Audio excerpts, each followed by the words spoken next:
At the Congressional Black Caucus dinner over the weekend, First Lady Michelle Obama spent a lot of time talking about a political hot topic that's getting even hotter: minority voting rights. We cannot let anyone discourage us from casting our ballots.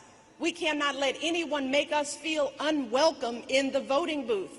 The latest salvo is over the Latino vote. Today, the left-leaning Advancement Project released a new report that says voting laws in 23 states could have a huge impact in November. There are 10 million Latino voters who will be affected by these laws that will have to overcome these new barriers that have been put in place to restrict the vote.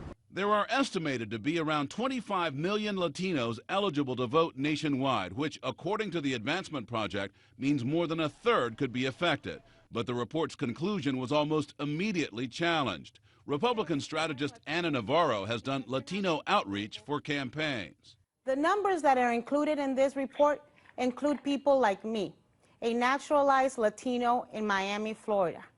I can tell you I'm not scared to vote. I know I'm not disenfranchised. I know I will be able to vote. And if they ask me for a picture ID, so what? I get asked for a picture ID when I go and fly. Experts say there's no way to know the number of people who might be affected, partly because so many voting rights laws are still tied up in the courts. So what's changed for Latino voters this election?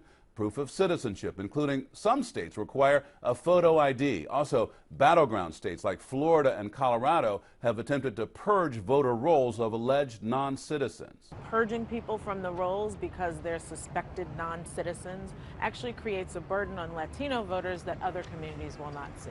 Opponents of the changes see political motivations and say they were put in place to suppress minority voters who tend to support Democrats. A recent Gallup poll showed overwhelming support among Latinos for President Obama. I think there's a balance that can be drawn here.